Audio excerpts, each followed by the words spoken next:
اور اس میں اپنی کتابیں اور دوائیں اور جڑی بوٹیاں رکھیں۔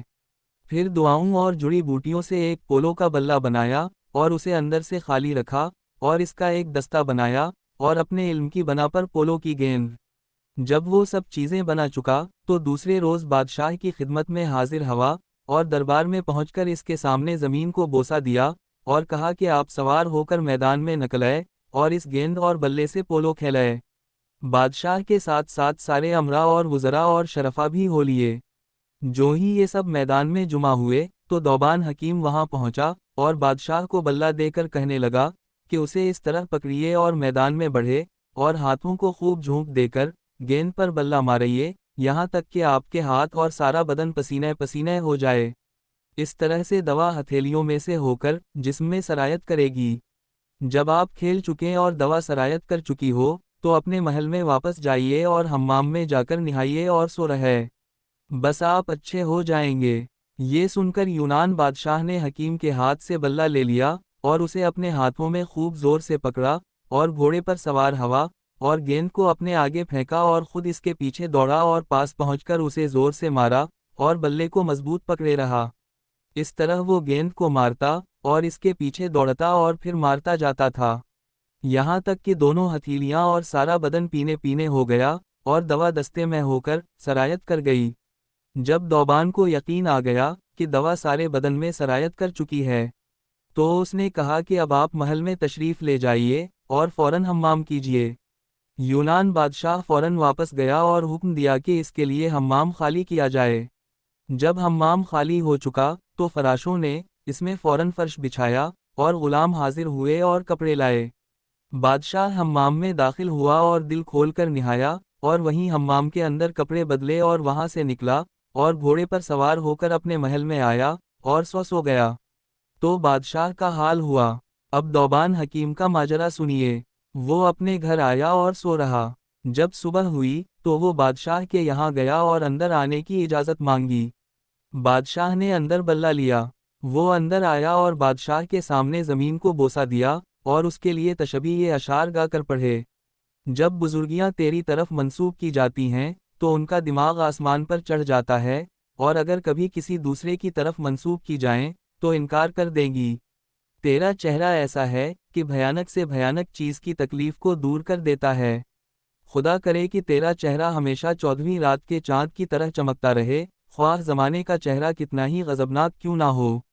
تو نے اپنے فضل و کرم سے مجھ پر وہ احسان کیے ہیں جو بادل پہاڑیوں کے ساتھ کرتے ہیں۔ تو نے اپنا مال نیکی کرنے میں اس قدر خرچ کیا ہے کہ بالاخر تو بلندی کے اعلیٰ زینے پر پہنچ گیا ہے۔ جب وہ یہ اشعار پڑھ چکا تو بادشاہ اٹھ کھڑا ہوا اور اسے اپنے سینے سے لگا لیا اور اپنے پہلو میں بیٹھنے کو جگہ دی اور بہترین خلعت عطا کیے۔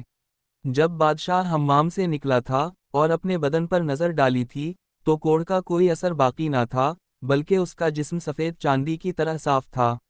بادشاہ اس پر خوشی کے مارے پھولا نہ سمایا اور اس کے دل کو بڑی خوشی ہوئی۔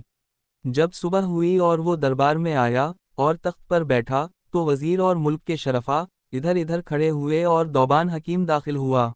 جب بادشاہ نے اسے دیکھا تو فوراً اٹھ کھڑا ہوا اور اسے اپنے پہلو میں بٹھایا اور عمدہ عمدہ کھانے لائے گئے اور اسے اپنے ساتھ کھلایا اور دن بھر اسے اپنی ہمراہی میں رکھا۔ جب رات ہونے کو آئی تو اس نے دوبان حکیم کو 2000 دینار دیے اور بہت سے خلعت، اس کے علاوہ اور بھی بہت انعام و اکرام کیا، اور اس کو اپنا خاص گھوڑا سواری کے لیے دیا، اور وہ اپنے گھر واپس گیا۔ یونان بادشاہ اس کے اس علاج پر سخت تعجب کرتا اور کہتا کہ اس شخص نے میرا علاج بیرونی طریقے سے کیا اور تیل سے مالش تک نہ کی۔ خدا کی قسم یہ بڑی حکمت کا کام ہے، ایسے شخص کے ساتھ جتنا انعام و اکرام کیا جائے کم ہے۔ بادشاہ نے اسے اپنا رفیق اور دوست بنا لیا۔ اس نے رات خوشی خوشی گزاری کیونکہ اس کے بدن سے بیماری دور ہو گئی تھی اور وہ بالکل تندرست ہو گیا تھا۔ جب صبح ہوئی تو یونان بادشاہ باہر نکلا اور شاہی کرسی پر بیٹھا، اور ملک کے روسا دست بستہ کھڑے ہوئے اور وزراء اور امراء اس کے داہنے بائیں بیٹھے۔ اس وقت اس نے دوبان حکیم کو یاد کیا۔ وہ آیا اور اس کے سامنے زمین کو بوسہ دیا۔ بادشاہ اٹھ کھڑا ہوا اور اسے اپنے پہلو میں جگہ دی اور اس کے ساتھ کھانا کھایا اور دعا مانگی کہ خدا اس کی زندگی زیادہ کرے اور اسے خلعت عطا کیے، اور انعام دیا اور رات تک اس کے ساتھ بات چیت کرتا رہا۔ پھر اس نے حکم دیا کہ اسے اور 5 خلعت اور 1000 دینار دیے جائیں۔ حکیم بادشاہ کا شکریہ ادا کرتا ہوا گھر واپس آیا۔ جب صبح ہوئی تو بادشاہ اپنے دربار میں آیا۔ امرا وزراء اور خدام اس کے ارد گرد کھڑے ہوئے۔ راوی کہتا ہے کہ بادشاہ کا ایک وزیر تھا جو نہایت بدصورت، کمینہ، کنجوس اور حاسد تھا، اور حسد کرنے میں اسے بڑا مزہ آتا تھا۔ جب اس نے دیکھا کہ بادشاہ نے دوبان کو اپنا مقرب بنایا ہے اور اسے اس قدر انعام دیے ہیں، تو اس کے دل میں حسد کی آگ بھڑکنے لگی اور وہ اسے نقصان پہنچانے کے پیچھے ہاتھ دھو کر پڑ گیا۔ کیونکہ ضرب المثل ہے کہ کوئی جسد نہیں جس میں حسد نہیں، اور یہ بھی کہا جاتا ہے کہ ہر شخص کے اندر پایا جاتا ہے۔ فرق محض اتنا ہے کہ طاقتور اسے ظاہر کر دیتا ہے اور کمزور اسے چھپائے رکھتا ہے۔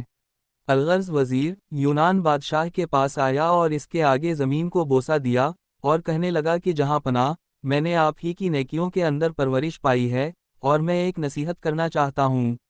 اگر میں اسے اپنے دل میں چھپائے رکھوں تو حرام زادہ ہوں۔ اگر آپ اجازت دیں تو کہوں۔ بادشاہ کو یہ سن کر پریشانی ہوئی اور وہ کہنے لگا کہ آخر وہ کون سے نصیحت ہے؟ وزیر نے کہا کہ اے جلیل القدر بادشاہ، بزرگوں کا قول ہے کہ جو کوئی انجام کو نہیں سوچتا، زمانہ اس کا ساتھ نہیں دیتا۔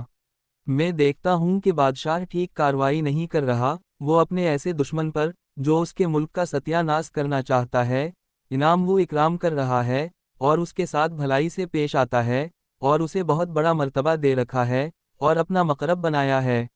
مجھے ڈر ہے کہ کہیں بادشاہ کو نقصان نہ پہنچے۔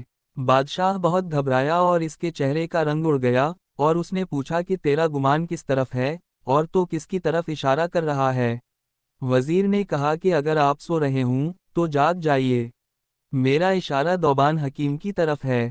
بادشاہ نے کہا کہ لعنت ہو تجھ پر، وہ تو میرا دوست ہے اور میں اس سے سب سے زیادہ عزیز رکھتا ہوں، کیونکہ اس نے میرا علاج ایک ایسی دوا سے کیا جسے میں نے محض ہاتھ میں لیا اور بیماری جاتی رہی۔ اس بیماری کے علاج سے تمام عاجز آ چکے تھے۔ اس کا ثانی اس زمانے میں نہیں، نہ دنیا کے مشرق میں نہ مغرب میں۔ اس کے متعلق تو ایسی بات کہتا ہے، میں آج ہی سے اس کا روزینہ اور تنخواہ مقرر کیے دیتا ہوں۔ ہر مہینے اسے 1000 دینار دیا کروں گا۔ اگر میں اسے اپنے ملک کا بھی ساجھے دار بنا لوں تو کم ہے۔